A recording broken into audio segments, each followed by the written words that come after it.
TDP Janasena అభ్యర్థుల్ని ప్రకటించడంతో టీడీపీలో ప్రస్తుతం అసమ్మతి మొదలైంది. కళ్యాణదుర్గం టీడీపీలో అసమ్మతి ఒక్కసారిగా భగ్గుమంది. దాని రిజల్ట్ ని ప్రస్తుతం మనం స్క్రీన్ మీద విజువల్స్ లో చూస్తున్నాము. కళ్యాణదుర్గం టీడీపీ అభ్యర్థిగా అమలినేని సురేంద్రబాబు పేరునే ఖరారు చేశారు చంద్రబాబు. ఆయన ప్రకటనతో ఒక్కసారిగా ఉన్నం వర్గం ఆగ్రహం కట్టలు తెంచుకుంది. చంద్రబాబు ఫ్లెక్సీలన్నింటినీ చించేశారు ఉన్నం వర్గం నేతలు. ఉన్నం హనుమంతరాయ చౌదరి ఆఫీస్ లో ఉన్న టీడీపీ జెండాల్ని ఎలా పీకేసి కింద పడేశారో అభిమానులు దృశ్యాల్లో మనం చూస్తున్నాం.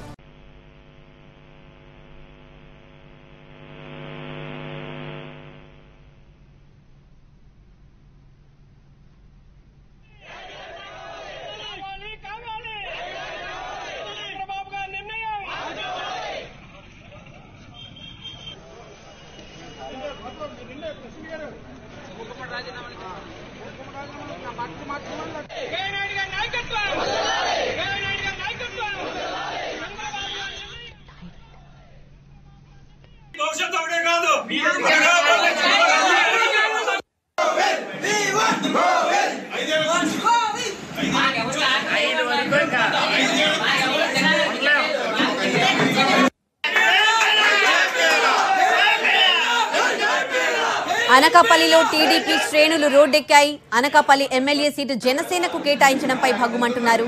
జనసేన అభ్యర్థి మాజీ మంత్రి కొణతల రామకృష్ణకు టికెట్ ఇవ్వడానికి తప్పుపట్టారు. పీలా గోవింద్ సత్యనారాయణకు టికెట్ ఇవ్వకపోతే రెబల్ గా పోటీ చేయించి గెలిపించుకుంటామని నినాదాలు చేశారు టీడీపీ కార్యకర్తలు. వ్యక్తం చేశారు బోరగడ్డ వేదవ్యాస్.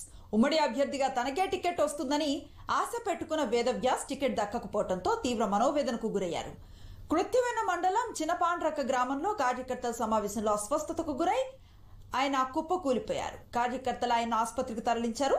చంద్రబాబు నమ్మించి మోసం చేస్తాడని అనుకోలేదని 2019లో చంద్రబాబు మాట ప్రకారం పోటీ నుంచి తప్పుకున్నానని, ఈసారి న్యాయం జరుగుతుందనుకున్నానని ఆయన అన్నారు. చంద్రబాబు పవన్ ను కలిసి తనకు జరిగిన అన్యాయంపై నిలదీస్తానన్నారు. ఇండిపెండెంట్ గా పోటీ చేస్తానని, గెలిచే సత్తా ఉందని ప్రకటించారు. మరోవైపు జనసేనకు పెడన టీడీపీ నాయకులు షాక్ ఇచ్చారు. పెడన టికెట్ ను కేటాయించకపోవడంపై ఆగ్రహాన్ని వ్యక్తం చేస్తూ పలువురు నేతలు పార్టీకి రాజీనామా చేశారు.